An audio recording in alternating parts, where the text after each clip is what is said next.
face up, man. I don't like my side. What side do you like? Oh, he's one of them. He wants his angle, doesn't he?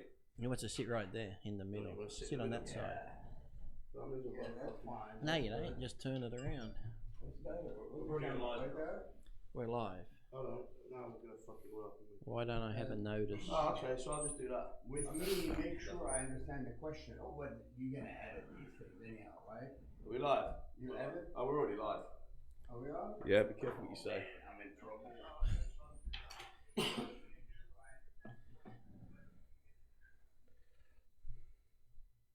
What, you trying it? You filming it, please? Say something to the audience first. Hello, audience. Samir Bannout here. That's a minute. Philadelphia from the Jurassic period. Move your chair in. Because we're professional. What? What would you like to talk about firstly? I want to talk about anything. Because that's what I'm here for. Whatever you like. Dev, I told you now I've been up for probably 50 hours. Okay, let's start like speed dating. I'm going to ask you 10 questions straight away. I want to fucking answer straight away. Just whatever comes to my head. Okay, favourite sex position? Doggy. Favourite body part to train? Don't have one. Favourite tattoo? Don't have one. Favourite friend? Don't have one. This is going well, isn't it? Best show you ever competed in? Favourite show you ever competed in? Don't have one. Don't have one? Which trophy means the most to you? None. Well, That's you why I sold them all, sold didn't you? Best car you ever had? Best car? Hummer. Hummer. And best. Why have you got to be best? Why is it got to be best? You I fucking don't shit. fucking know. No wonder he's I fucking don't single. know. What sort of speed dating is this? No, I won't even fuck you after these stupid questions. Samir, Yeah. which show meant the most to you? You ever competed in? Which is the most important? Which is the most important show you ever competed in? To you, Mr. Olympia. That was the best fucking achievement that you did. What's with the face tats, Ben? They're fucking tattoos. We got them on our face. People get them on their arms, their legs, their back. What's wrong with the face? Oh, here Good we go. question, He's Ben. lost it now, Thank for you. fuck's sake. Carry on, Samir. Samir, best car you ever had? Many really, but I've been. I was going to say Corvette. I was going to say a vet. Is that better? Yeah. Okay. Samir. Yeah. Favourite sex position? At his age, Ask him the same question. at his age, any. His age, any. The hand. Your best friend? Best friend? Oh man, many good friends. Lee is one of the good ones. Definitely. Fuck him. Fuck him. You think I'm a fetchbacker? Oh, fuck him. What's our favourite sex position? Doggy style. A little bit of everything. You know, I like balance, man. I like a little bit of everything, just like Lee. Doesn't have fit. You know, they're all good. Favourite cake? Oh, I used to have that mud pie Red velvet. at the Chart House back in the days. The Chart House The down at Chart Marina House. Del Rey. Okay. That mud pie was unfucking. Yeah, Marina Del Rey, California, where the muscle scene was. He's never been there Yeah, but I can't get in. Yeah, he had. because you're a criminal. Fucking says the Australian there. Okay, we're going to go straight in. What do you think of Michael Aarron? Michael Hearn, he's not a bad guy actually. I get on. He's okay with natural, Mike. apparently. That's the thing. People say, "What do I think about him being natural?" I said, "Look, I've never seen Mike take a drug. I've never seen him take an injection. Never seen him take a pill. So if Mike says he's natural, then we have to take his word for it until we see otherwise." So normally people that say that and get upset about him being, because I couldn't care less whether he's natural to take shit. But I find the ones that do get upset about Michael Hearn saying he's natural are guys who can't lift heavy. They look like shit themselves. So their excuse is, "Well, I'm natural. I don't look like Mike, so he's got to be taking drugs." No, I'm sorry. You're just fucking shit. That's your problem. And you have excuses under the sun why everyone's better than you. So, Well, I'm going to add to that. Who's that Castleberry? What's his name? Brad Castleberry. Fake weights. People were saying they're fake weights, but He might put 1 or 2 on. the thing is, I can do 3 plates for 21 reps. He does it for 30 reps. So is it fake plates? He's just fucking strong. He might be, but then they say they are fake. People have said they were People fake. are saying, well, he can't rep fucking 2 plates aside on arm curls. It's impossible. You did it for fucking 3 plates. So it is possible. It is possible. So I don't believe it is fake weights. I've And when never- strongmen I've have come up to him at shows, well, deadlift now. Why would you just do it now, fucking cold? It's like walking up to a sprinter like, fucking Carl Lewis and say, fucking run. Yeah. It's like when they come up to you and say, show us your arms. No, I'm not going to show my arms. Do you walk up to Kobe Bryant and say, go slam dunk? I don't think that they are fake weights. I think they're real. I don't know. Did you take a drink? You haven't drunk yet? Oh, Jesus. Look at fucking Samir getting angry. Germophobic. Fucking, he's eating as well. Look at, he's aggressive. What are all your types of girls? Ones with vaginas. What do you think of Michael Hearn? You know what? Honestly, I haven't seen him taking shit, but I know Michael Hearn back in the days when I was working out. He's always been strong. Sit down and watch me. I know he was natural, but at this point, what's the big deal? So what the fuck? We all use something, and I mean, it's not necessary to really hide them. Yeah, so what if he did something in moderation, like Arnold and I and Lee? We fucking took this shit. What's the big deal? Just stop fucking being a pussy and talk about it. Admittedly, So what? Well, that brings me up to the next question. See, I believe we need to talk about the gear in the sport. That's why I do it. I always put my young followers off. I say, if you're 21 or under, you do not need to take gear. You need to get your physique to the best it can possibly be. I agree. You take gear to enhance that, right? But we shouldn't shy away from it because it's in the fucking sport. And if people are getting in, they need to know what the devil is. It all depends. I mean, listen, if you have a naturally healthy testosterone production and you're doing good at younger age, don't fuck with this stuff. In my opinion, don't do it. I trained for like 6-7 years. I didn't touch anything. And I know Lee started at early age. He didn't use the shit early on. I trained for 7 years of it, but I agree too. It's good to talk about it, but there comes a point where we've talked about it so much, and when you do tell them the small amounts you used, they don't believe us. You can talk to a Mr. Olympia or Mr. Universe that have been pros and been there. I can say I've taken 400 milligrams of test. I can say I've taken 200 of Parabol. They call me a liar. And it's like I said, if I use 10,000, I'll tell you. But yet, I know for a fact Lee takes it. How do you know? Have you watched Lee? Exactly. Have you been in your house? Exactly. Aarron's a liar. He takes insulin. But yet, how do you know? But yet they wouldn't believe two pros that have been there and done it. But they'll believe some fuckwit on the internet who's saying take 1,000. They go, oh, that guy on the internet told us to take 1,000. That's what the pros are doing. The pros aren't doing that. Yes, there might be one or two pros that take a lot, but the majority of them are very sensible. Paul Dillette, he stayed with me for 8 months. I saw what he took every day. It wasn't even a quarter of what people said he took. Yeah, and the thing is, when I won the 83 Olympia, I was accused right away, and unfortunately, I hate to say it that way, but Robbie Robinson, the Black Prince, he suspected that I discovered GH, and I didn't even touch any GH. Did I take GH later on? Yes, I have, and I'm not fucking afraid, but don't right away point your finger without having the real fact. And so, honestly, for the 83 Olympia and 84 and 80, I did not touch any GH. And the thing is, taking GH in small amount, it's not as bad as people say. But when you take GH in high doses, like going over 4 IU, I think it's really, in my opinion, it's not a smart thing to do. Yeah. Because it does contribute to the big fucking belly. And so, you have it. People sometimes point fingers, say, like, oh, Lee Priest. I tell them Lee really wasn't. The truth is, I'm being serious here. Lee wasn't one of those guys that abused. I know I saw him training very hard, heavy, and he's focused. His nutrition was spotless. So that's why he's Lee Priest. It's not because he took 10,000 milligrams of this and 10,000 milligrams of bullshit. Fuck these people that makes all these stupid, they make a claim and it's not even close to the truth. And they can't possibly fucking know. The thing is, there's a misconception about gear. It's all about fucking genetics. They're performance enhancing, not a substitute. So you have to be at that level in order to performance enhance. Do you see what I mean?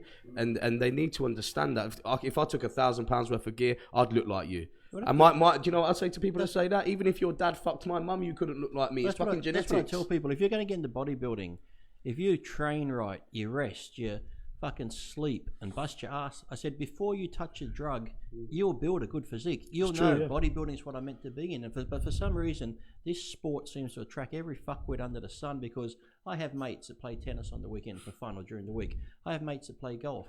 They're not saying, I'm going to become a pro and take on Tiger Woods. And I have friends who play tennis. They're not saying, I'm going to take on fucking Djokovic this weekend. But every guy that walks into a gym, lifts weights, thinks they can be a fucking pro bodybuilder for some reason if they just take because drugs. it's fashionable now. It ain't going to happen. Because it's fashionable now. You can take all the drugs in there. How many guys do you know that take drugs? And if you looked at them, you wouldn't even know they lifted a fucking weight. Bikini girls are taking fucking drugs. Yeah. This is a fact of life, right? This is what I say.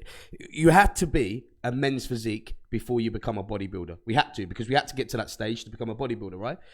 I know most bodybuilders, including me, got to a men's physique stage naturally. We took gear to get past that, right?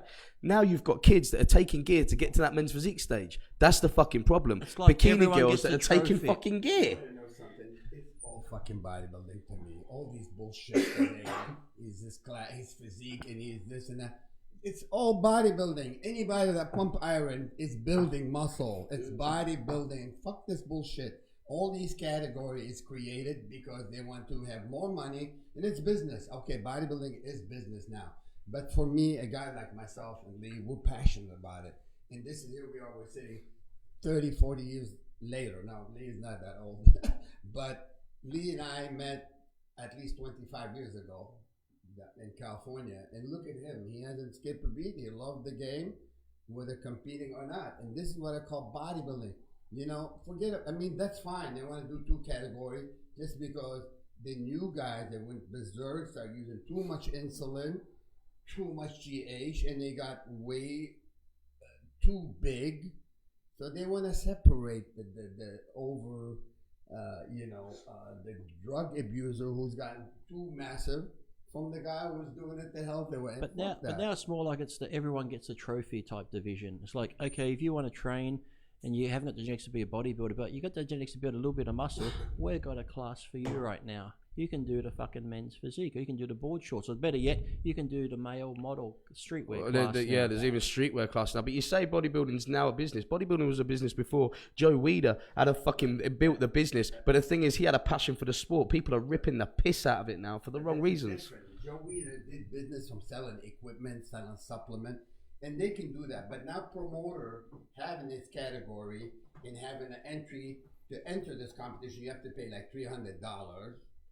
And that, just think about it. When they have more category, more women now, they have what do you call it? So many classes for women. They're taking the piss. And so, they're getting more money for having more entries. And the show is becoming so long, and a lot of people get overlooked.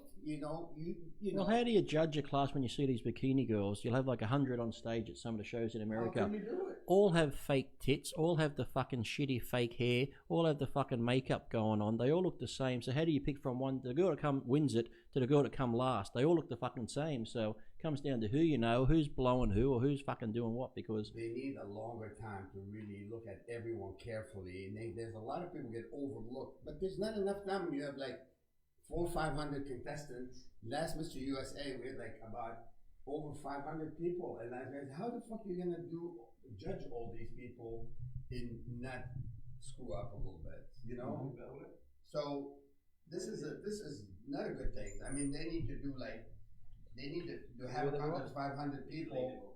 They need to do it like at least take like 3-4 days. Lean into the mic more, Samir. It's nearly impossible to judge 500 people in 2 hours.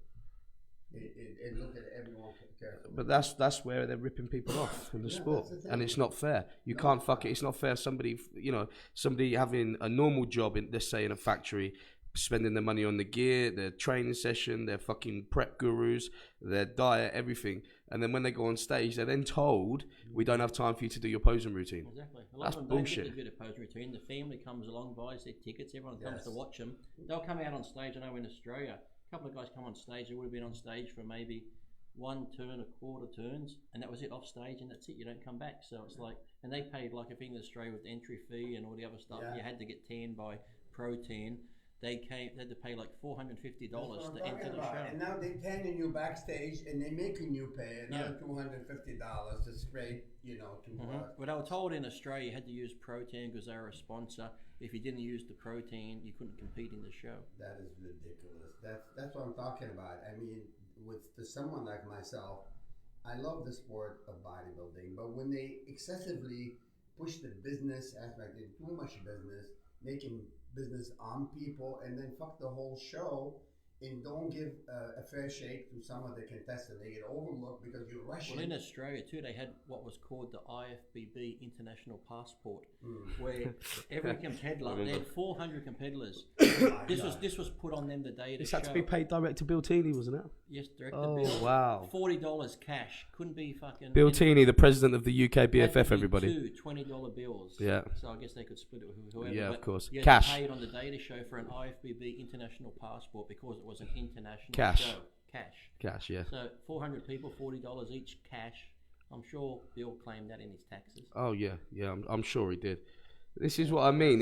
This wasn't like it back in your day, and back in your day it wasn't like it. You still had your politics, but it fucking wasn't like that. You still do a good job, but not rushing it. I mean, if you want, and these people are serious about competition, you can start early Friday and take the whole day for Friday for judging people fairly. The whole day, each category at least an hour and a half.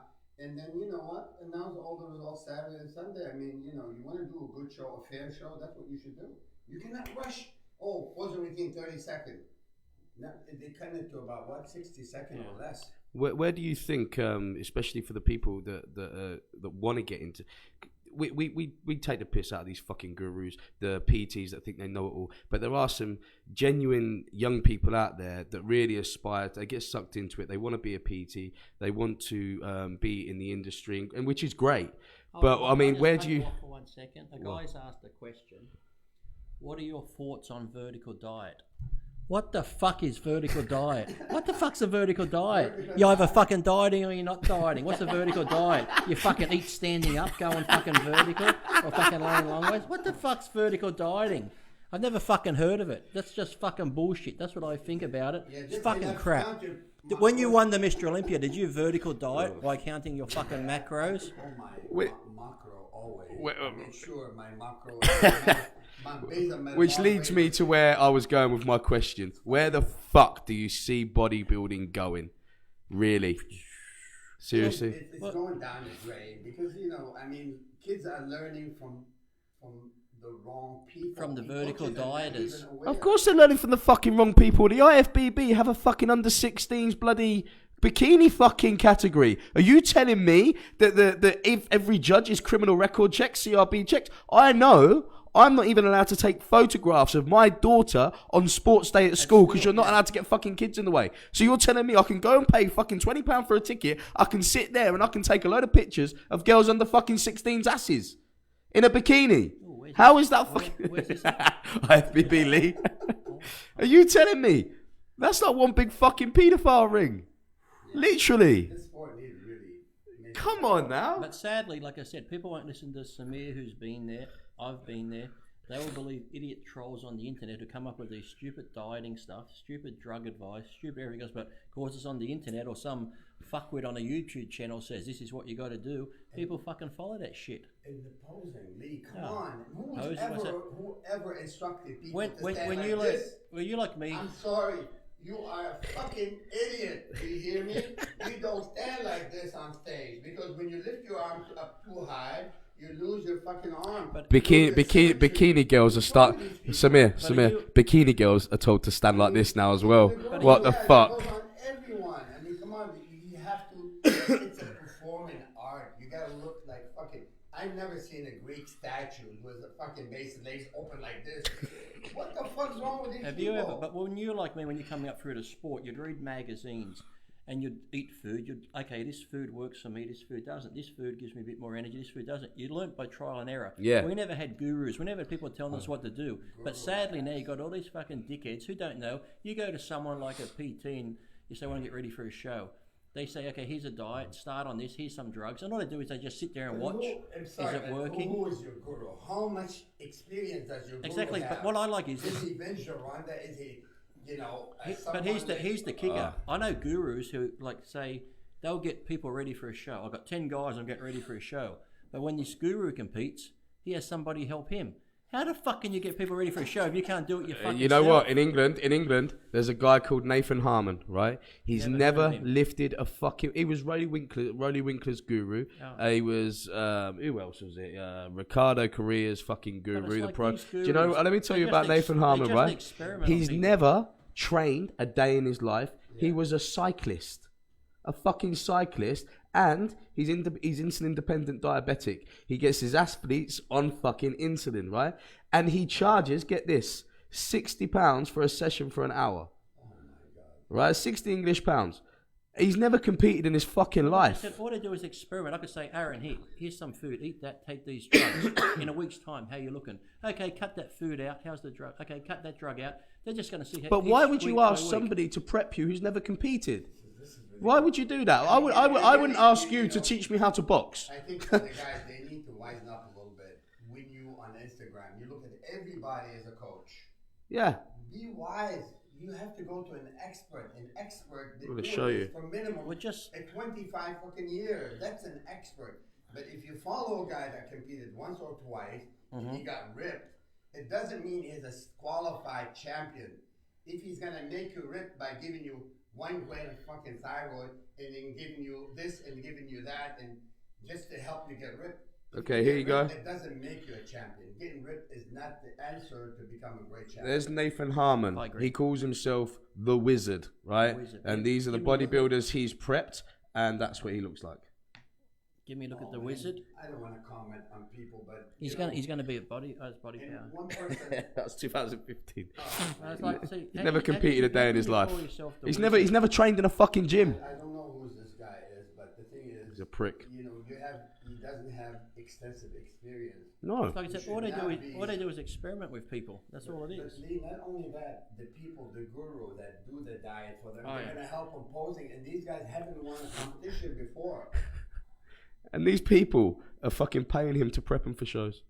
This is my fucking point.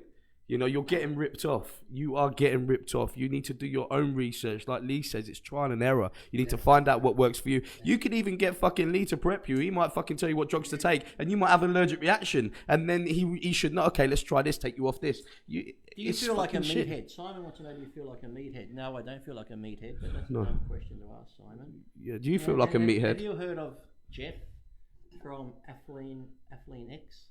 No, we haven't. If No. you have, then you're barking up the wrong tree. Never heard of Jeff. Do you know Jeff, Billy? No. Do you know Jeff? Jeff who? I don't know. Jeff X. Never heard of him. And you feel like a meathead.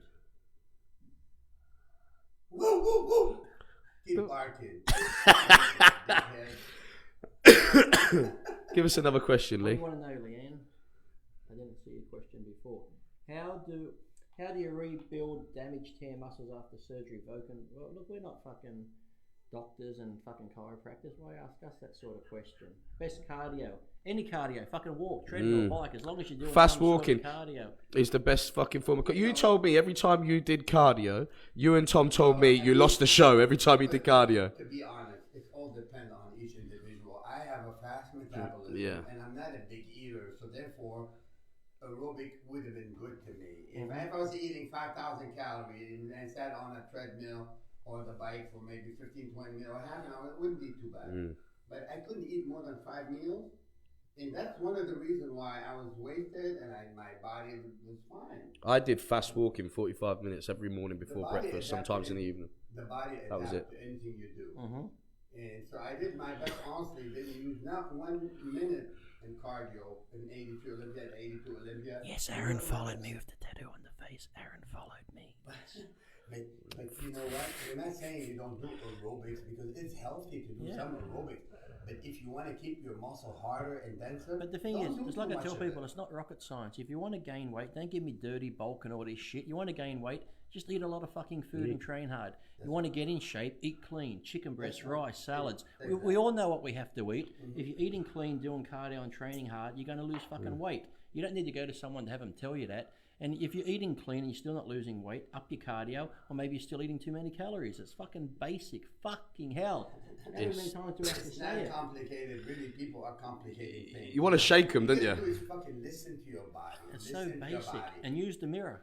Exactly. Fucking mirror. Exactly. Look in the mirror. Exactly. Don't have your friends tell you you're looking great, you're looking big, and all this sort of shit. No, Aaron's friends tell him that all the time, and it's gone to his head. But Aaron, you look like shit. Well, I'm not really. I'm a legend that looks like shit. Well, you're a legend I'm a legend now. in his own mind. I was second that time with your little brother, man. Well, you did see the photos of him downstairs with the blonde hair and the fucking tattoo. On the exact color for the hair. Back in the day, what was? How did you? What was it like walking in? Because actually, Lee is one of the only modern bodybuilders still able to tell people what it was like to go into Gold's Gym in that era. He was there. And let me say something to you. Lee Priest is smart, and I'm not just saying that. He because fucking he's ain't. good. Aha. No, Lee was. I saw Lee when I met Lee the first time.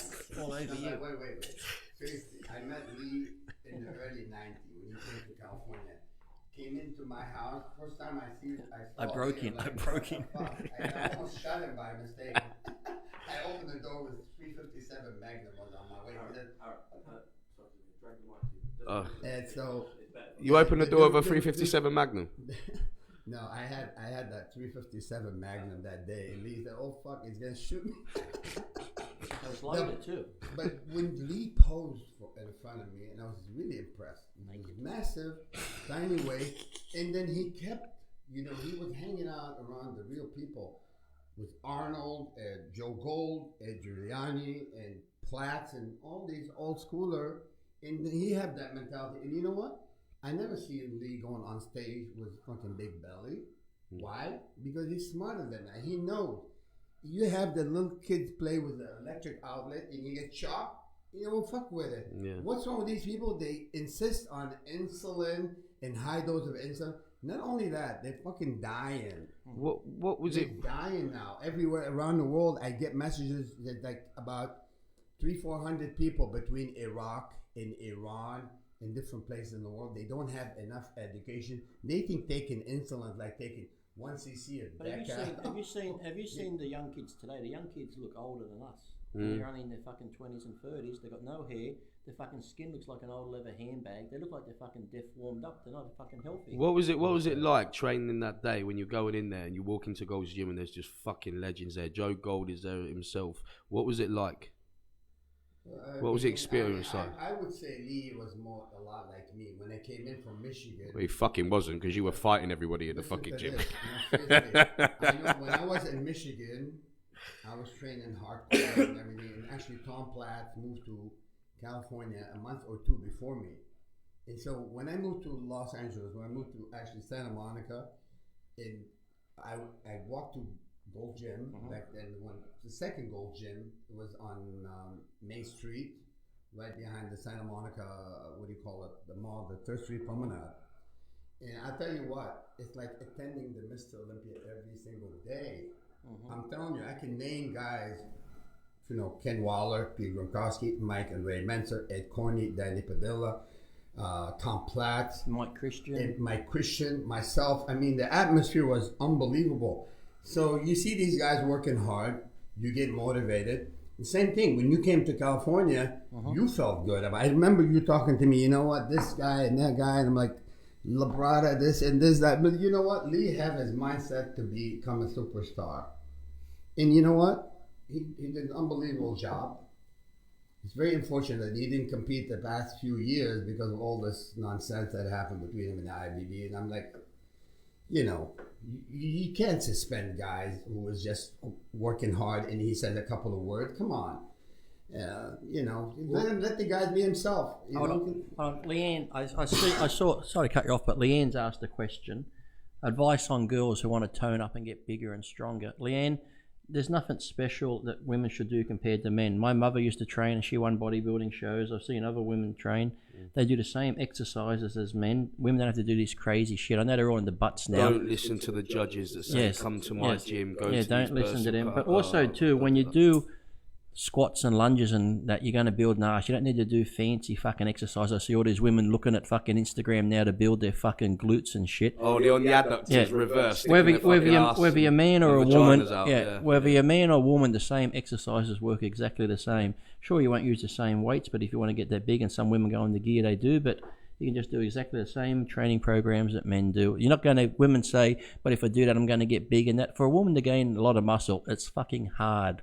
So you're not going to get big. I remember when people come into Gold's Gym and see a picture of Dorian, they go, I want to train, but I don't want to get that big. Well, listen, dickhead, you're never going to get that fucking big. So don't worry about it. So people think you're going to build fucking muscle like that. It doesn't fucking happen like that. So people say, too, I want to put on 5 kilos a year. It's like 1 kilo. If you had 1 or 2 kilos of lean chicken breasts, that's a lot of fucking meat if you were to look at it on a table. And people want to if say, oh, I want to gain more than a kilo. A kilo of muscle is a lot, quality muscle. But yeah, people want to be like, I want to put on 5 kilos a year. It ain't going to happen unless you've got the best genetics in the fucking world. So, Leanne, just train exactly the same as men if you want. And don't fall for the shit. No, don't fall for the shit. People say you're going to have to do these women exercises or do more stretching, do more movements with cables and shit. You don't have to. You don't have to do any of that. Just use the basic exercises, machines, free weights, and just do stuff like that. What do you you tell me what it was like for you in Gold's Gym? Back in the day. The first day I went in there, I met my friend Kurt, but when I went in there was like Jim Quinn and all some of the names Samir mentioned, but for the first 2 weeks, no one would talk to me because I was this new kid on the block from Australia. And even Kurt went and introduced me to Jim Quinn. They just sort of went and blew me off. It wasn't until the second week I was just ripping out the 180-pound dumbbells that when they saw I was strong, I sort of gained their respect and they come over and talk to me until then. But the thing was back then too was like, you had all those pros in there. There was no egos. Everyone was there to have a good time. You train, you hung out, you'd go eat at the Firehouse restaurant, and you just have fun. There was none of this, he's taking this, I think he's taking this, or he looks like shit. There was none of that bullshit. But now, you get everyone just like hating on everyone. It's like, you're all in there to do the same thing. I know when I go in the gyms now, people look at me and go, oh, there's fucking Lee Priest, blah, blah, blah. I think, but wait a minute, you're in the gym, you want to be a bodybuilder, so why hate me for being where you want to get to?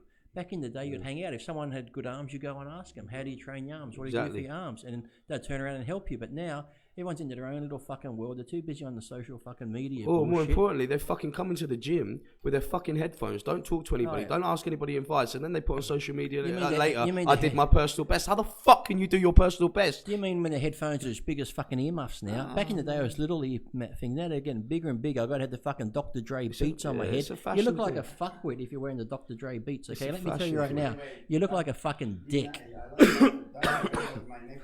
Dr. Dre's awesome. The big headphones they fucking wear. Yeah, they're alright on the fucking plane, just not in the fucking gym. No, they're fucking ridiculous. It's like fucking dumb. How can you do a personal best when you're not training with anybody? That isn't. You can't push yourself to your fucking limit.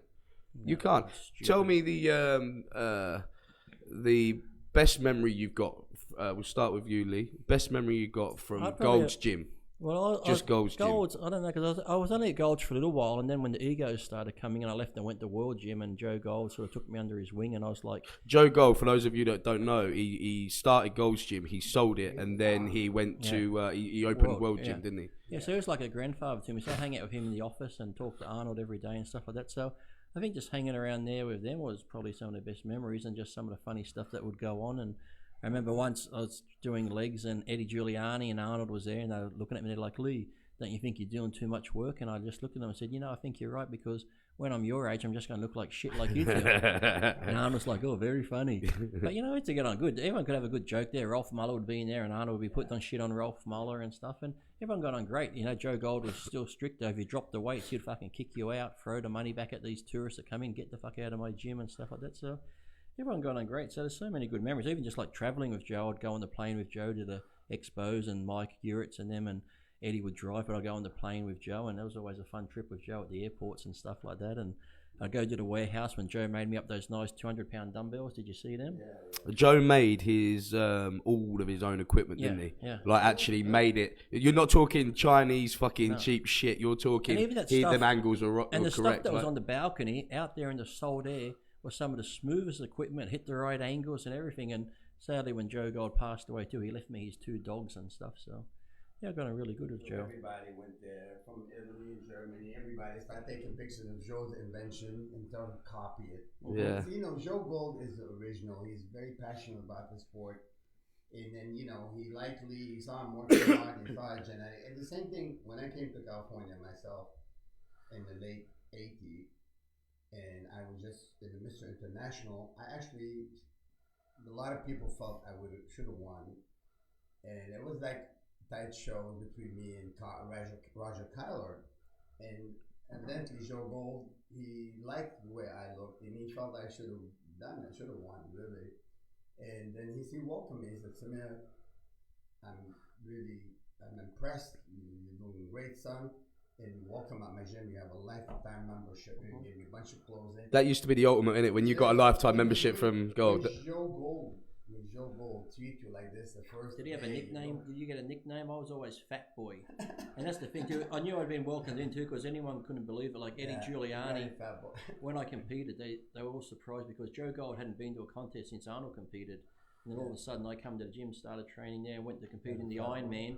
Everyone's like, oh man, we can't believe it. Joe must really like you. He's actually going to a bodybuilding show to watch you compete. So that was good. What was 200-pound dumbbells for you? What was your favourite memory of Gold's gym? Of Gold? Gold's or World Gym? Oh man. What was your favourite memory? About my training, and at times we run across some idiots. Yeah. And so I had this guy who actually was training Mickey Rourke. You know, Mickey Rourke, the actor. How many fights have you had in Gold's gym? I never started a fight. I said, how many fights did you have? Just finished. No, I finished the fight, but no, you know, Mickey Rourke, the actor, I was right? training legs, and then I saw this hack squat machine that I normally use. So I told the guy, I said, if you don't mind, I want to jump in quick. He said, just because you're Mr. Olympia doesn't mean you can jump in just like that, barging on it. Dude, you don't have to say anything. I'm asking you kindly, we can train quick. So he wouldn't want to get off the machine, and it was fucking rude to me. So what I had to do, Lee, I had to just pull him out of the fucking machine and throw him like fucking 5 yards. He liked it more that way. And he's fucking running. And Mickey Rourke, he's alive, he's with us, he can tell you that's the truth. And we all got kicked out of Gold Gym, including me. But I want to tease you guys because Gold Gym allowed me to train at night, so fuck yourself. But no, I love, you know, I'm a peacemaker. I don't like trouble. But when someone pushed me too hard, pushed my button, unfortunately, I used to, react. In the UK, I'm known for being controversial, and yeah, I've got myself into a lot of trouble. Sometimes it's been physical. You know, when me and you first started hanging out, I fucking hit that bodybuilder at that show. But like you, it's always been fucking provoked. There's always a fucking reason for it. You're not going around. Not that often. Once in a while, every fucking decade, you know. But there was a reason. We're human. But there was a reason. If someone tell you, no, I'm not perfect. We're just honest. I'm not fucking perfect. But when someone come and take my white shirt, throw it on the ground, and then come in my face. I just think you two are very angry. Because I've been training now over 35 years. I've never got into a confrontation in the gym, had a fight, because that's because you do it on camera in another fucking country. I'm very likable. But these people that I talk about, have seen me. They always say they're going to come get me, and I see them at the shows, and they never fucking talk to me. How calm he is like a 10 milligram of Valium. Look at this, how calm. Just very soft. You know what? When I come in the gym, I'm fucking want to kill it. I want to train. I'm driven. So the last thing I want to see is some motherfucking idiot come in my face, and I'm training for the Mr. Olympia. He come in your face. Sometimes. Well, that would make you angry. You know what, Lee? Seriously, you have some assholes around you. Sometimes you have to let the dog bark, but unfortunately, at times I did not control myself. I was under pressure, competition, dieting. And when someone really pushes you button too far, and then, it happened. Is there, have you ever seen... let me just answer these questions real quick. Yes, I did live at a gym when I was 18 in Queensland. Here's the mic over. And what music do I listen to? Well, today they listen to my music in the gym. We listen to Xanadu. We listen to Cher. We listen to love song dedications in the gym, because I don't believe you need music to get yourself angry. When I trained at World Gym, as you know, there was no music at all. So you make your own atmosphere. It's in your mind. You don't need fucking music to get you going. Some guys got to turn the music on. I see them sitting there picking the song, then they go, okay, then they go lift. It's like, that's fucking bullshit. You should love training and be able to get in that zone without fucking music. So just go in and fucking train and stop being pansies. I like music. And that's why you never headphones. I just got my own gym. Yeah, but you're angry. That's the anger coming out of you. You are angry. You are angry. I'm not fucking angry. Listen, I used to listen to really heavy metal, sometimes classical. But when I'm on my way to the gym, I blast the whole fucking thing. So when I'm in the gym, I'm going there like a man possessed. I train hard, but I'm focused. don't talk to me too much. Hi, bye, would be good enough. No But cell you gotta phones in the focus. gym. No phones. You know, no phone. Leave your fucking phone in the Excuse car. me, I've built my career on that.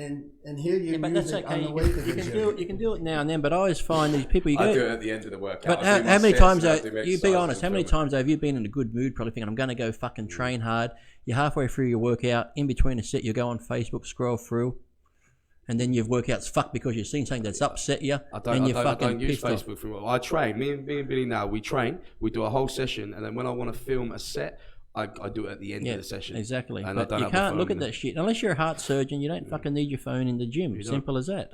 It's just fucking, it's distracting. You don't need it. Go in and train. You can have your phone afterwards. If someone's fucking died in your family, too bad. You can't save them. They're dead. Yeah. Keep fucking training.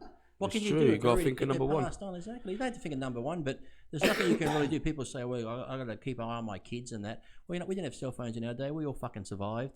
If there's something happens to your kid at school, the school will call the fucking gym or call the fucking work where you are. So this whole bullshit about I need my phone, you don't fucking need your phone, okay? For half an hour, what the fuck is the big deal? An hour. And then you get the ones too when they're at the gym, they've got their phone and they're like, oh, let me just look at Instagram. Okay, that's a new exercise, put it down. Okay, another new program, let me try that. And they do a program for a week and they're like, oh, it's not working, I've got to change my program. There's Fucking no hell. way I would let this phone keep me from my intense workout. No. If I was training for any Mr. Olympia or any competition, the phone has to be out of the fucking. People are saying to me at the minute, how the fuck are you putting on size? How are you keeping in shape? I do drop sets. I fucking train hard. I do my videos at the end of the session. Tunnel vision mean no phone. Mean you and the dumbbells and the barbell and the machine in your mind has to be like laser guided missile toward that goal. Music, I don't care. Even if I like whatever, classical, Metallica, whatever, heavy metal. Phone should not be in the gym. Let me ask you another random question. Both of you know Arnold. Both of you are good friends of Arnold. Both of you have learned a lot from Arnold. What's your funniest memory? Start with you, Samir, of Arnold. Bearing in mind, you were hanging out with Arnold when he first fucking become famous with Conan and everything. Like I've seen pictures of you and Arnold in the dentist, you and Arnold fucking in the shops, you and Arnold fucking around in the gym. What's your funniest memory of Arnold? I was guest posing in Seattle, Washington, '82. And Arnold Leon, I was the MC. And so I did before Arnold was just becoming a Conan the Barbarian. And, you don't know Arnold. When you hang out with Arnold, you would dig him because he's really a happy camper. So he announced me. I got on stage. I was in decent shape. I posed, and the audience loved it. So Arnold called me and asked me a couple questions. Then I said, Arnold, I wanted to do another routine and I wanted to check it out. So I went and I did Arnold exact posing routine. You know how Arnold do the double pose and the back. And so I did it exactly. And then Arnold said, like, holy shit, Samir, I'll be honest with you, you're one of the very, very best that could imitate me. And so later on, I asked Arnold, I said, but Arnold, why everybody fucks with my name? They call me Bannout, Samir Bannout, Samir. And Arnold goes, don't fucking care about that. I mean, they can call me Arnold Schwarzenegger or they can call me Arnold Schwarzenegger as long as I get paid. So like, somebody asked our opinion on Sly. I used to get on good with Sly. He used to like my articles in the magazines. I'm sure you've met Stallone before, haven't you? You're good friends with Stallone, great guy, really good, down to earth, just a normal person. Same as Arnold too. People say, what's your funniest memory of Arnold? People say Arnold's arrogant and stuff, but when you get to know him, he's a nice guy. The only reason Arnold could be standoffish is because he's famous and got money. Everybody wants something from him, so he gets a little bit my favourite memories People say was... I'm fucking arrogant, but the thing is, everybody's been around me for the wrong reason. Remember on the World Gym where Joe Gold put that big marble slab in the car park? It was a big marble slab. Yeah. And it looked like a tombstone. It said Arnold. So in the morning sometimes we'd put flowers on it. And he'd come up and go, you fucking bastards, blah, blah, blah. And then some women would park their car there at like 6 o'clock. Arnold would come to the gym at 7. Arnold would park his Hummer right behind it. And they'd say, Arnold, I've got to go to work. He's like, you parked in my spot. And he'd make them wait. And then I got my first Hummer. It was just the diesel Hummer. And Arnold got the new turbo one. He's like, Lee, take it for a drive. I'm like, I don't want to drive your car. He's like, take it for a drive. Took it for a drive. 2 weeks later, I got the turbo diesel one. I make you prick. It was like it was that much better than the other one and stuff. And actually, Sly was good, but also Frank Stallone, his brother, he was a really nice guy too. Frank. I'll follow Frank Stallone on Instagram. Cool. Yeah. Check this out. One time I was eating with Arnold at a restaurant, and then Arnold was drinking something, and I said, "What is that?" He said, "Samir, order that. It's really nice." So I said, "What is it?" He said, "It's called Comfortable Screw." I'm not an expert on alcohol. And then the waitress came in and said, "Arnold, come on." I was embarrassed. I'm not going to say I want Comfortable Screw to the girl. And Arnold goes, "Hey, come here, sweetheart. Gives my friend Samir a nice and comfortable screw against the wall." It was true. There was a drink that's comfortable screw. It's funny. I mean, Arnold is funny, dude. Someone always keeps asking Lee and Aarron, how long did it take to get that big? I started competing when I was 13 years old. I won my first 3 bodybuilding shows at the age of 13. This year I'll be 46. So bodybuilding is a sport where it takes years and years and years. It doesn't happen overnight. Bodybuilding, like, it's become a lifestyle. Yeah, it's a lifestyle. You got to do it for at years. 13. At 13. I started training at 14, which is still quite young. You're getting people now starting to train at 19, 20, 21. Yeah, and the first thing is, too, I did that foundation work. From the age of 13 to 19, I'd won Mr. Australia at 17. I got second in the AAU Carlos Rodriguez Universe when I was 17. That's where I first met Milos in 89 and stuff like that. But I'd gone from the age of 13 to 19, not taking anything. And then when I got 19, turned 20, turned pro, I started using gear because, okay, I'm in the pro leagues now. I've got to pretty much keep up. I started at 18. I hate to when people say, Lee, they ask a training question. What's the difference between training but I'm natural? It doesn't make a difference. When I was natural, I trained my fucking ass off. When I was on gear, I trained my ass off. It didn't make it any fucking easier being on gear. Trust me. People think if you take drugs, it's easier. It's not fucking easier. You still got to bust your fucking ass. Let me tell you the first. I started gear at 18. I don't care about you, Samir. What do you think? Let me tell you, the first fucking steroid that I took was a 5 milligram Debo tablet in my living room.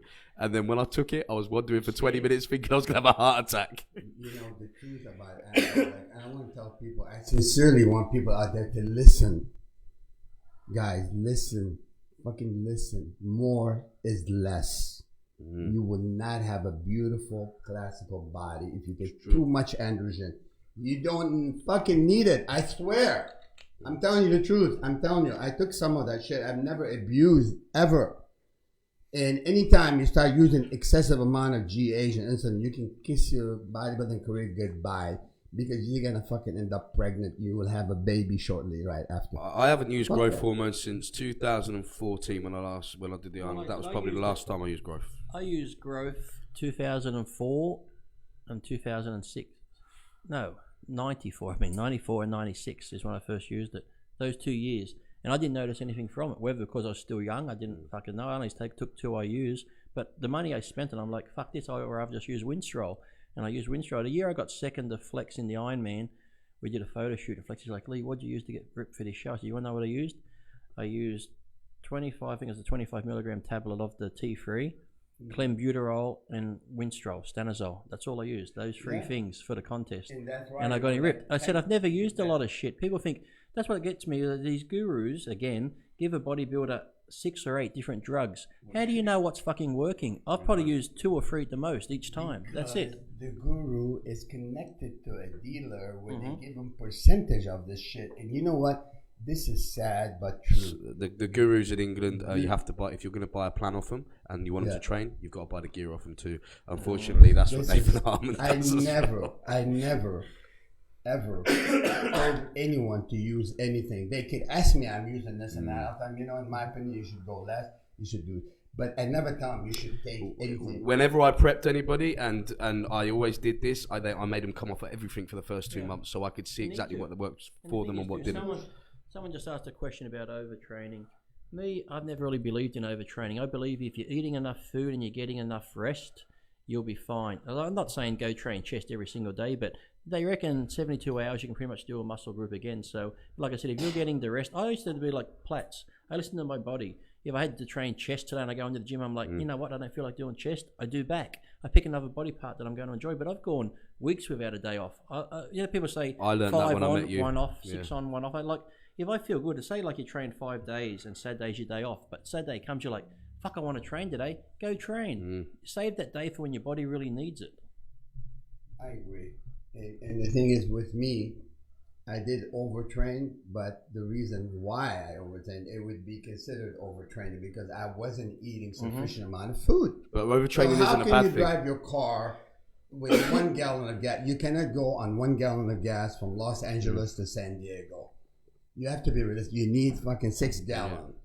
If you go on 1 gallon, it'd be overtraining because you don't have fuel in your body. And so you can go on and then you could lose muscle mass because you did it the wrong way. I trained for years, 45 minutes to an hour, and then I didn't want to miss that fucking window of getting my protein drink afterwards. And then when I very first started training with Lee, he was so fucking late. But Lee, are we going to do this? No, that's all right, we'll do that in a bit. Oh, we'll fucking do this. No, you know what, I don't fancy doing this today.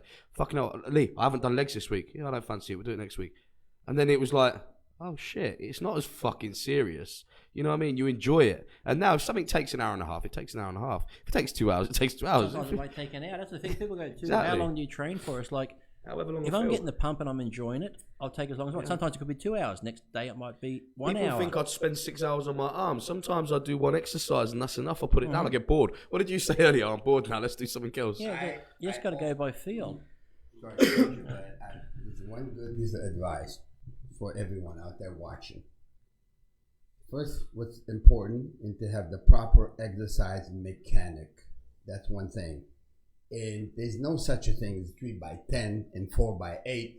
You listen, you go by how you feel. What happens if you can go more than 8 reps and you stop at 8? You go until 10 or 11. You go to feel it like that's another thing that they do. Trainers say, when they do a plan for you, do 3 sets of 10. Who the fuck are they to tell you that? How do they know what you can do? If you can do 15, Sometimes 20, do it. I'm doing 4 sets of 12 or 7 or 9, whatever, where I, hit the wall. That's it. And I forced it, and that was it. There's no such a thing. I'll stop at 3x10. Just fucking use your head. Samir doesn't know how many gallons it would take to go from San Diego to London, but I know I just came in from Perth, Australia to London, non-stop flight.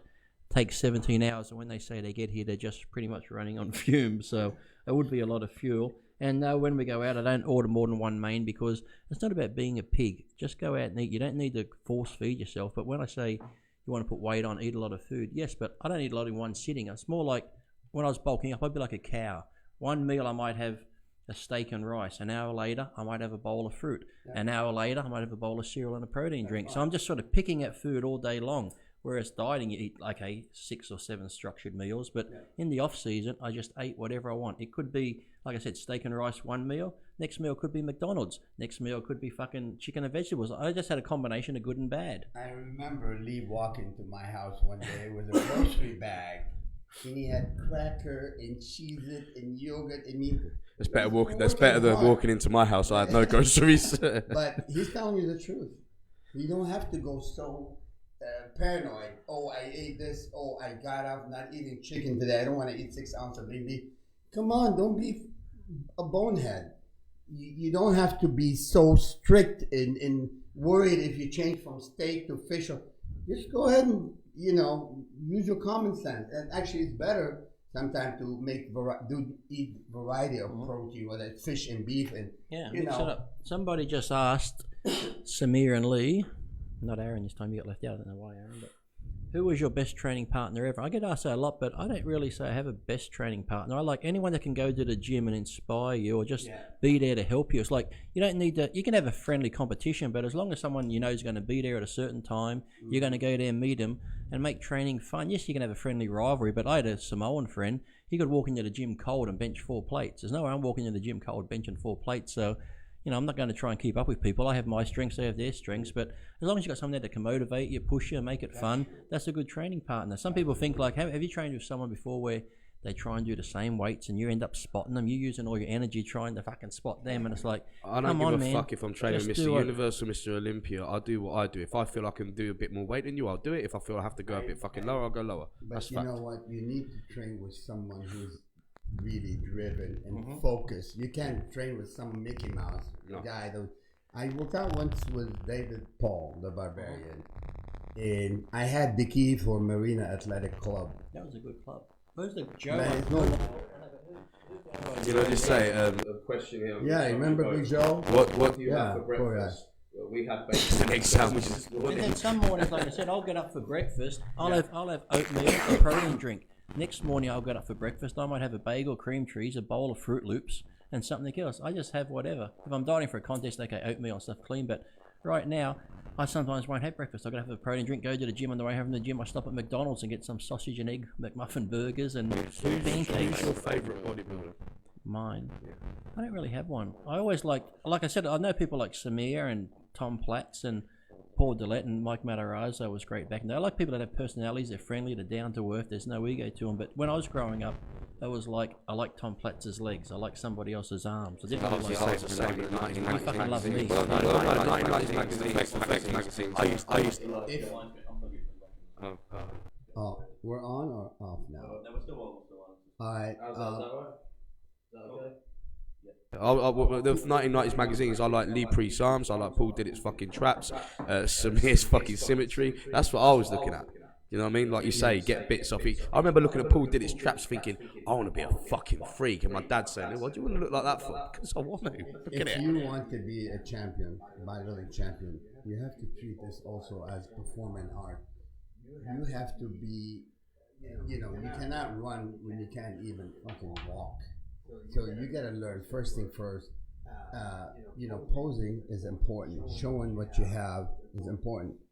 If you have an airplane, you don't know how to fucking fly it, what's it gonna do you? So if you consider to do competition, do practice posing and have someone who really understands the art of showing the body. And as I was saying before too, when you do show the body, like I said, pick poses that show your strong points and suit you. I see so many guys try and do that arms, like the myth pose that Sergio did and I do. I see people try and do Samir's poses, and like I said, they might say, look at Samir or Dorian Yates and go, man, that pose looks great, I'm going to do it. Yes, it looks great on them, but not on you. So you got to find poses where you might like that pose, but use it to your advantage. You might have to tweak it a bit and have it suit your body. Doing it the same way, it's like when you get these guys with no legs come out and they try and wobble their leg like Tom Platz. It's like, what's happening, mate? You're going to throw your kneecap out. It's like, you have no muscle. Don't try and do that shit. You look stupid. Let me ask you a question from...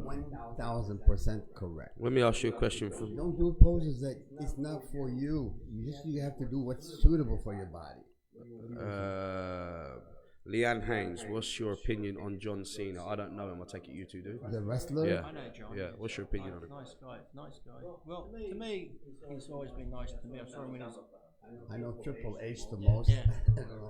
Well, when I was down, he was in Australia, I got on really good with him, and like I said, I got on great. I remember when he used to work at Gold's Gym behind the counter. Ed Connors brought him out, but yeah, he's always been a nice guy. He does a lot for charities and stuff like that, and underprivileged kids. So yeah, it's been great. Overall, we have good people in the sport. To me, it bothered me when someone become a champion and they walk around with big chip on their shoulder. Champion become more modest, become kind, stays kind and humble. We have guys right now, they lift weight, they win one championship, and you cannot talk to them. They act like, but that's personality, and that some of the things we cannot change. But overall, we have, good people in the sport. Thank you, Star. G'day, mate. G'day, Star. What do you think about Dwayne Johnson? Now, I follow Dwayne Johnson. I think he's fucking wicked. He's great. I think he really is a genuine Down to person. earth, Do you two know him? Yeah, I used to know him from Gold's Gym and that, and he eat at the Firehouse. And like I said, what you see is what you get. He's not pretense.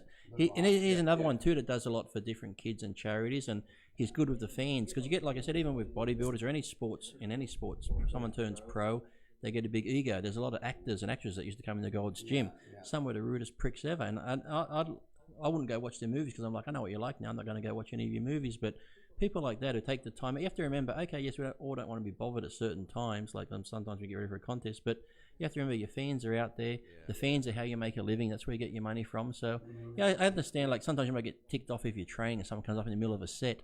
It's like, look, okay, I'm just training right now, but after I'll give you all the time in the world to talk and whatever you want. To me, like he's got our personality. When we're fucking around on not Snapchat, but Insta Story, and we would do filters and behind the scenes and stuff. He's having fucking fun, right? That's what he looks. When he does movies with like Kevin Hart, he's fucking brilliant. Like, when you see them too, it's like that's how it should be, right? They're joking around. And that's how bodybuilding used to be. You could actually joke around, but now, if you joke around with a bodybuilder and make a joke about their physique, they get fucking so bent out of shape they don't talk to you anymore. anymore. Were you around when Kobe was working out at the gym? Yeah. Mm-hmm. He's like Kobe Bryant. He's one of the greatest basketball player. He was such a cool guy, and I wasn't into really basketball. And my son is playing basketball right now. He's already becoming a champion. And the thing is, when I told him how Kobe was, he would go out of his way to tell the kids goodbye. He's really a nice, and people appreciate it when you are kind and then be polite. And, you know, I know one bodybuilder, I don't want to say his name, Mr. Olympia, where a guy walked into him and they asked him for a photo. He said, "Not now." That's bullshit, man. Be nice. I mean, be courteous to people. Last year was my first year of being known, right?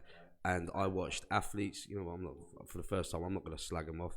They were there from endorsed by protein companies. Okay, so they're paid to be there. They'll go in the green room for 2 hours, leave their fans waiting there for 2 hours. I was that happy to be there, that grateful for having a line of an hour and a half. I was eating a sausage roll while shaking fucking hands.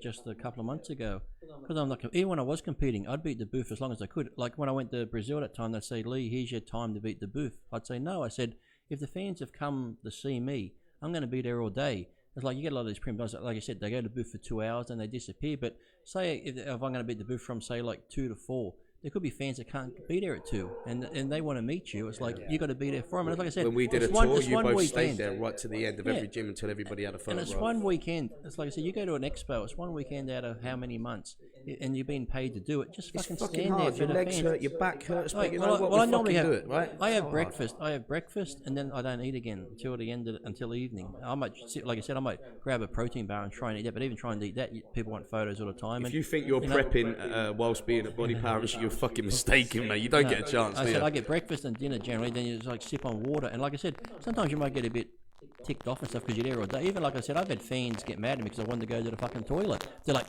but we've been waiting. It's like, well, I'm still human. I still got to piss. I got to go to the toilet. So you got to remember, it's like give and take. It's like I understand fans are excited to meet us, but also understand we're human. We've got to go to the toilet. We might want a little meal break every now and then.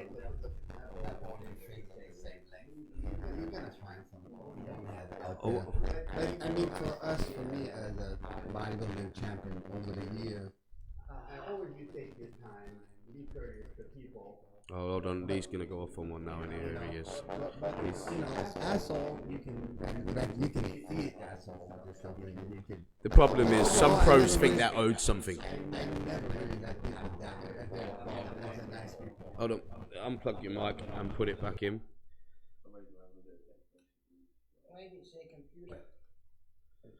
There you go.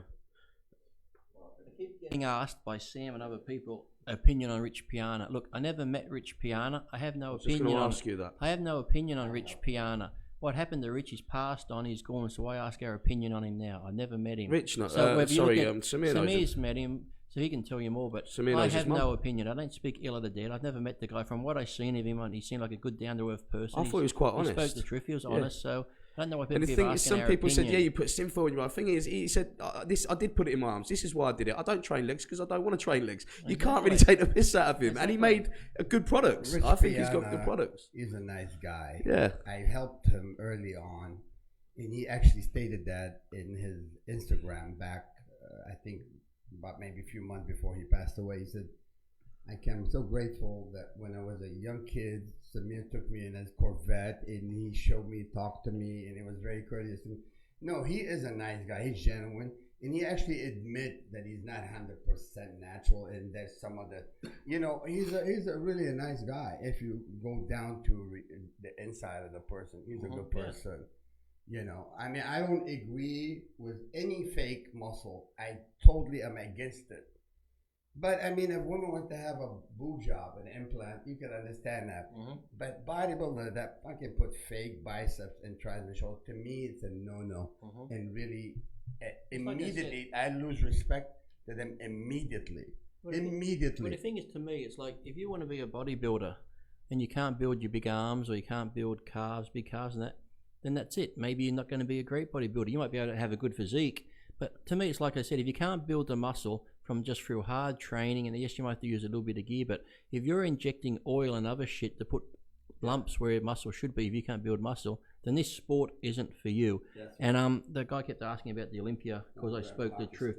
I said, affect my placings in the Olympia? I have no idea. The judges judge the way they judge. I have no Someone's idea. asking, why do you think Flex never won the Olympia? I'm I presuming don't they know. won about Flex Wheeler. Probably because they just didn't see him as winning the Olympia. Yes, we can say we think he should have. Maybe Sean Ray should have won one too. There's a lot of guys that maybe should have won the Olympia. Maybe Kevin Leverone also. So we have no idea why. It's just the way the judging is. So we have no idea. I think it was imminent that Flex Wheeler could have gone to win the Olympia. And unfortunately, He played the whatever size accident game, I think.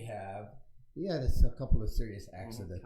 But really, physically, Flex Wheeler was capable. He had all the nucleus, everything needed to become Mr. Olympia, to be honest. But honestly, every show I watched, I thought Ron Coleman was like unbelievably ready. And I liked the early part of Ronnie Coleman, like when he was in 2000, 2001, 2002.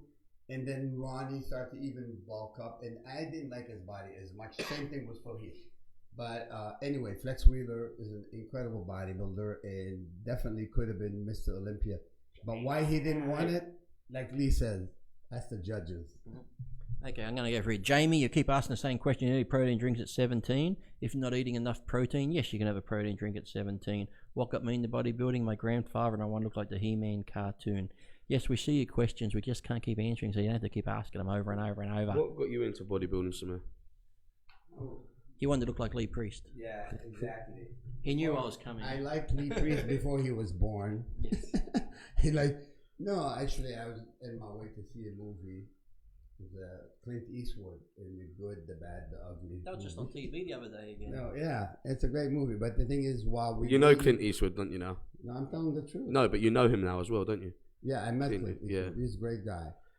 And one time he waited to me in the studio, and then I didn't make it. I got stuck in traffic, and his wife told me, Clint doesn't wait on anybody. He waited on you, and he had to leave. Yeah, because, I'm late. That's like you said. Oh, you'll fucking take ages, man. But, yeah, so... What got you into bodybuilding? What was it? Yeah, I was going to see that movie, The Good, the Bad, and the Ugly, and I was waiting for the movie before it started, like half an hour before. And across the street, they have a bookstore, and you have all these magazines hanging like.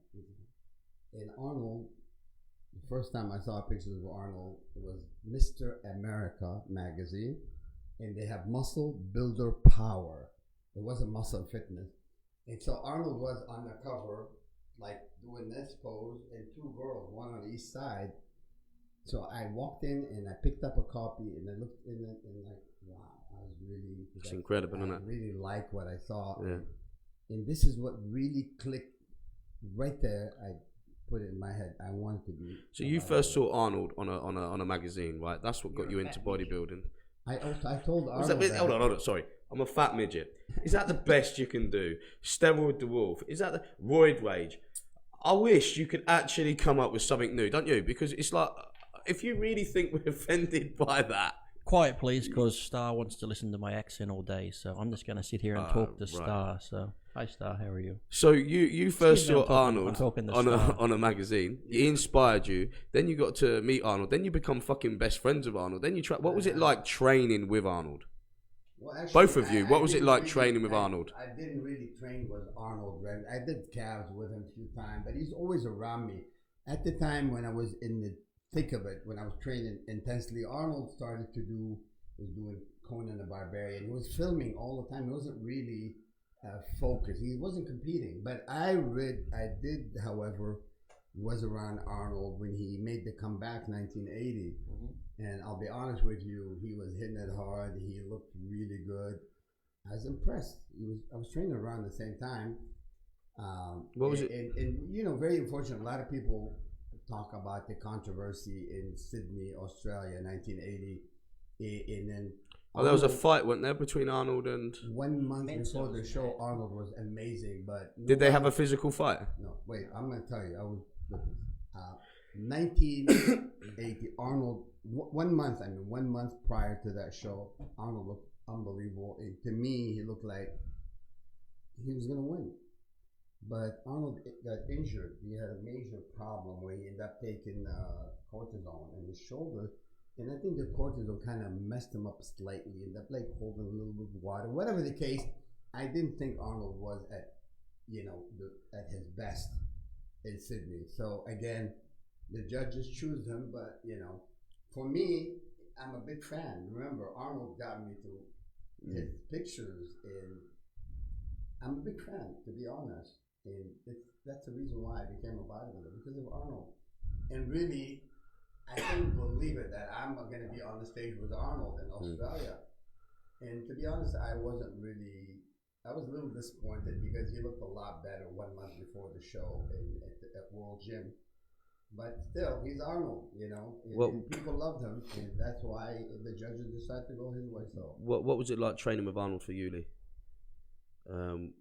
Back in hold on, Doc AJ keeps asking about the height. Is it an advantage or disadvantage? No, it's not a disadvantage or advantage. So, our thoughts on Ziz and what impacts he made. What impact did he make? None.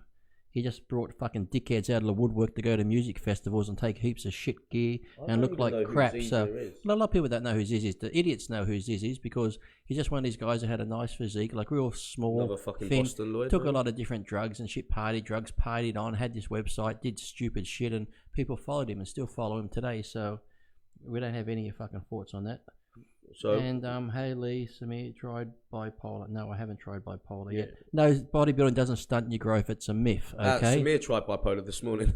Did you try bipolar? Was it good? Actually, I feel like I'm a bipolar today. No, I actually took half a serving, and I really, really liked it a lot. And I'm not just saying that because of Aarron. It's the truth. I really like it. What was it like training with Arnold for you? Then Jack says, Jack Mulligan, you fat midget, come back to Ireland to you. What was it like training with Arnold for you?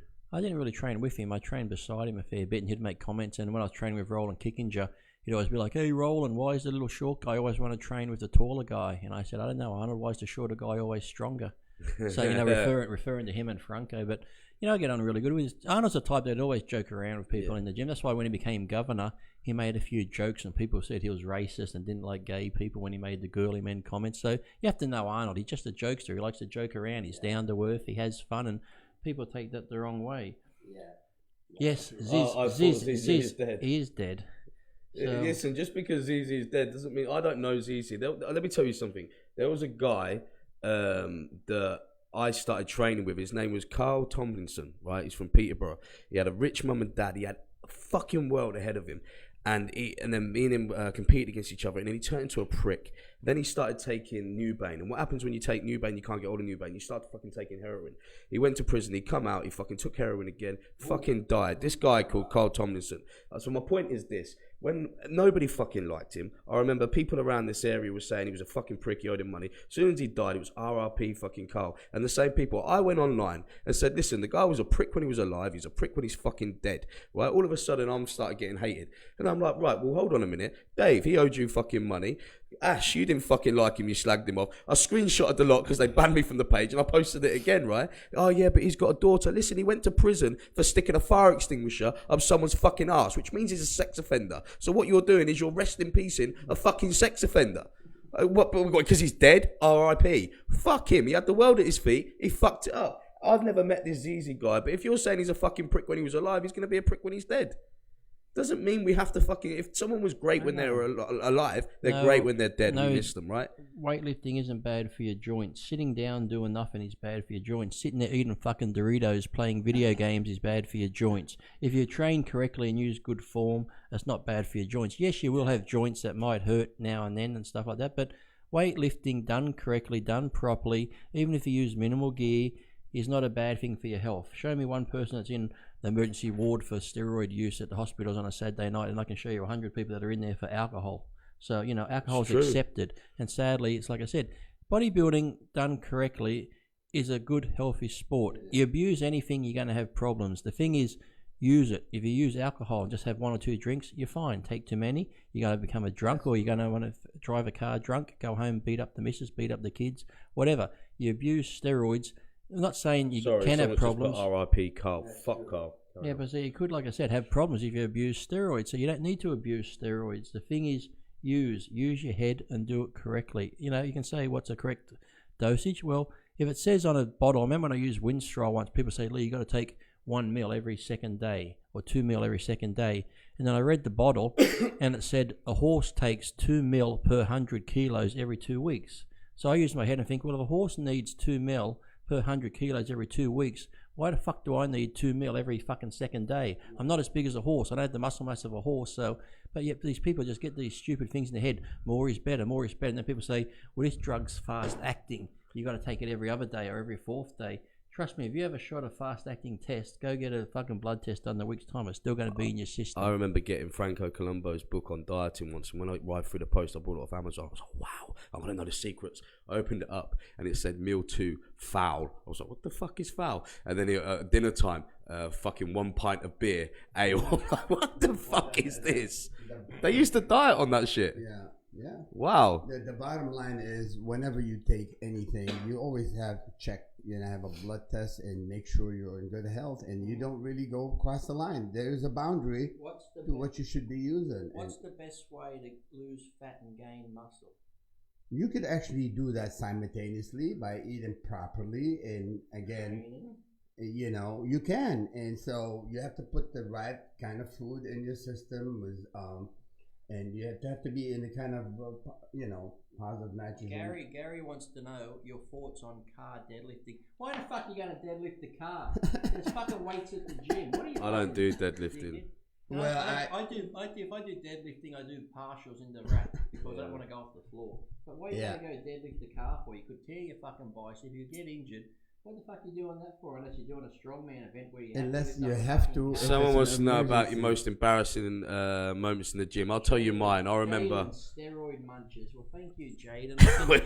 I can look at your fucking picture, Jaden, and if I look like you, I would take steroids. You look like a fucking cancer victim, mate. So fucking, you know what? Why you come up with a stupid thing? Oh, fucking hell, some steroid munches. We've admitted to using steroids. We've said we've taken and we've used small amounts. So what the fuck are you on about, dickhead? Don't hate, mate. Fucking just go and fucking put a gun down your throat and fucking pull the trigger. Dog, let this dog bark. You don't answer it. Let me tell. Okay, let's get back onto the fucking to these questions. Someone said about the most embarrassing. I don't know whether you. I think we've all done it. When I very first started training in the gym, I remember going up to 20 kilos on bench press. I thought, oh fuck yes, I'm gonna do an extra 2 reps. I did 1. Nah, it ain't going up on my chest. Didn't really want to ask for help though. I was looking, so I rolled it down, stepped over it, lifted it up like I was doing a shrug. That was my fucking. What's your embarrassing moment in the gym? Do I have embarrassing moment? Tripped over something in front of a pretty girl. The pretty girls never walk in when you're lifting heavy dumbbells. It's always when you're on the drop sets. Aaron, this is the difference between you and me. When I'm training, I don't look at the pretty girls. I know they're there, but if you look at them, they can get you for sexual assault. But I don't think I've ever had an embarrassing moment at the gym. I haven't even fucking passed gas in the gym. All the years I've trained in the gym, I've never even farted in the gym. I do on the leg press. Oh, you fucking dirty cunt. But I don't think I've really had an embarrassing moment at the gym. I just go in there, train, do my thing. No, even had the most embarrassing moment in the gym? I don't think so. Honestly, I don't think I ever have. A couple of disagreements in 40 fucking years, man. That's not so bad. But Samir went to punch somebody and tore his tricep. That they fucking missed. Fell on a treadmill. See, look, someone fell on the treadmill. I've never even fallen on a treadmill. I figured that could be embarrassing. You see those funny videos where someone's walking on a treadmill and they fucking fly off the back of the treadmill and shit like that. I did an embarrassing video the other day. Oh, when the dumbbell turned and you dropped it. I posted this video. I went and trained in the Trojan gym in Bristol. I want to go there while you're here. Yeah. And I've got the 70 kilo dumbbells and they're quite medium weight for me. Yeah. I've got them up. I didn't realise the handle's twisted. And they're filming, right? So fucking one went with the other one when I got off the bench. But I picked it up, fucking went again. But it happens. Yeah, we've got this coming up all the time, creatine tablets.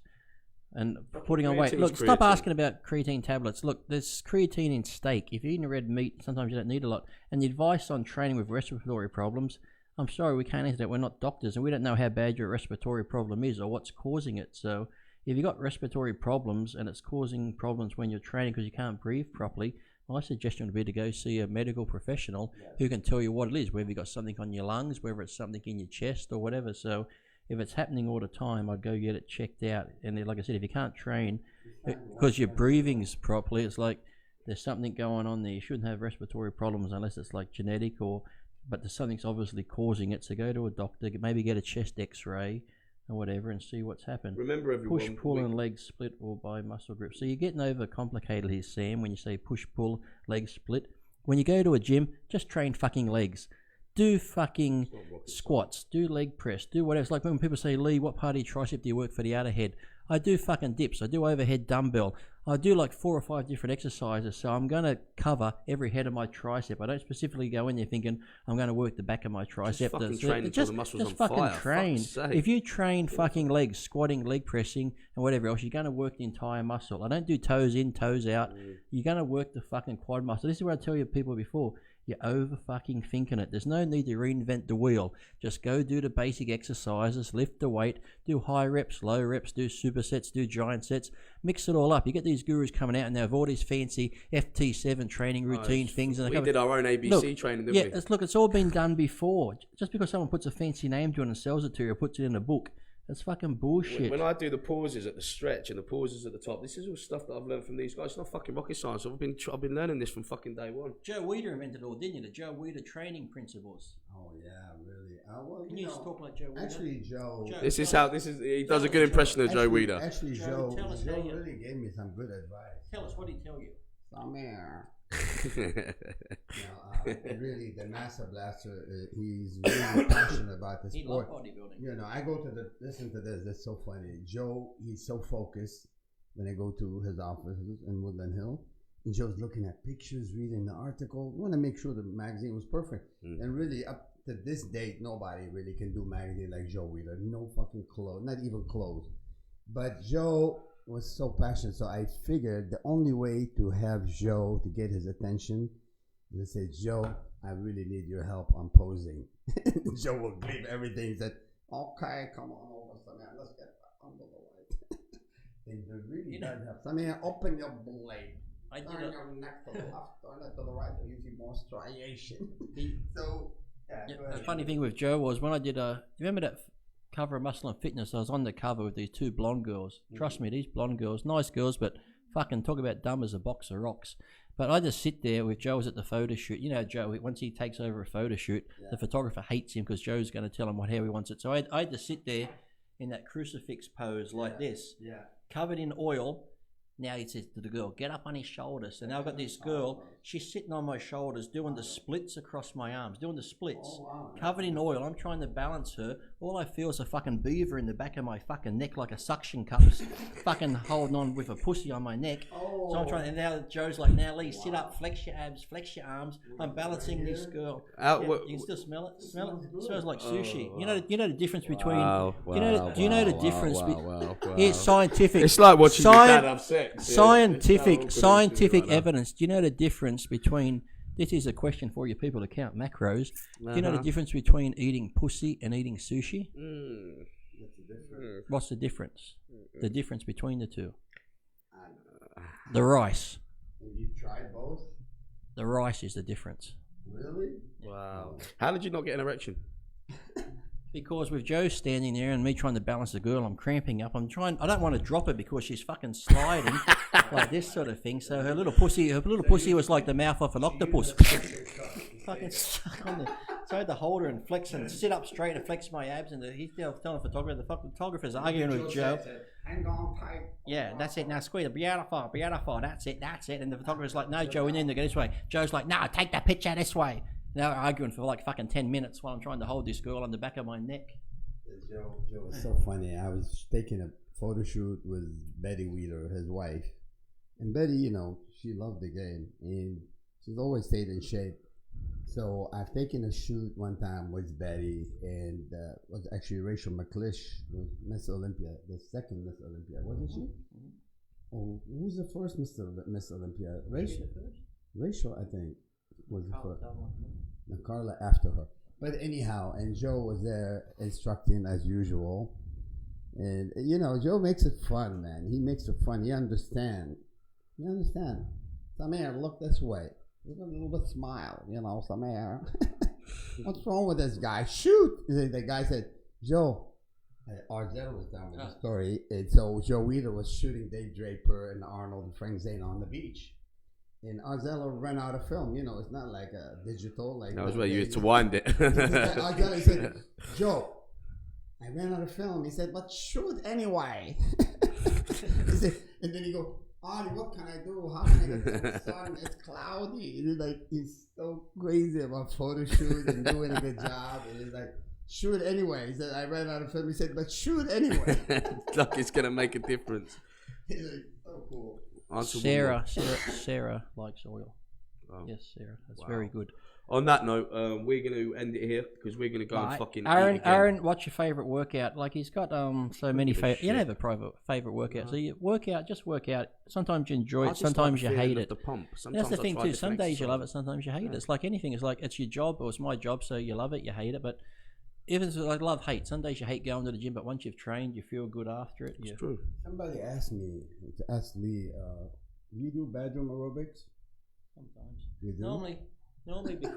Normally because I've been single for a while, and my bedroom aerobics was with myself. So to answer your questions, how do you get big forearms, Lee? Well, we're the biggest wankers in the world, exactly. So that's why we got big forearms. Good forearms. I use both hands. That's why they're fucking... Lee, rice is a different... Yes, it is. Favorite jokes, lads. My favorite jokes are normally racist jokes, so I get in trouble for telling them. So, not what on can that you note, say? Before we leave, I show you. How can I get into weight training? I'm 19 stone. Me, but he's closer to the camera. See that? It's not showing. It's showing Aarron over there. That's my bad arm. See what I mean? He practiced what he preached. Thank you, Brad. Thank you, Jack. Thank you, everybody. But like I said, don't overthink training. Don't overthink dieting. Yes, the internet's a good thing if you want to look at the internet and stuff like that, but don't believe all these fucking idiots on there. That half of them don't know shit. The best thing to do is go to the gym, take a book to the gym if you have to, try it for yourself. If it works, write it down. If it doesn't work, try something else. When it comes to dieting, find what foods work for you. Find what food... Yes, that's the thing. Be patient. It takes years. It doesn't happen overnight. So you got to find what... Don't forget the bedroom cardio, Lee. I don't forget it, Sarah, but I got to do it by myself. So you got to find out what works for you. So you got to try a food. If it doesn't work, you don't like the food, don't eat it. Try something else. But don't believe everyone. Well, don't be one of those people too. That I'm sure people come to you, Aarron. What do you think I should do? And you tell them, then they go ask somebody else. Then they go ask somebody else. Then they go ask somebody else. I give up too. It's like if you're going to ask me and I tell you something, go try it. Don't. What do you think is too, Samir? What do you think I should train? How do you think I should train this? What do you think I should eat? They go, okay, thank you, Samir. They go and eat that food. They go eat that food for one day. Try that workout for one day and go, oh, it didn't work. Yeah. It's like one fucking day. It's like Samir says. If you get a diet and you get an eating plan, I won't say diet. If you get an eating plan and a training program, you got to be on it for fucking months. Give it a few months before you decide not to.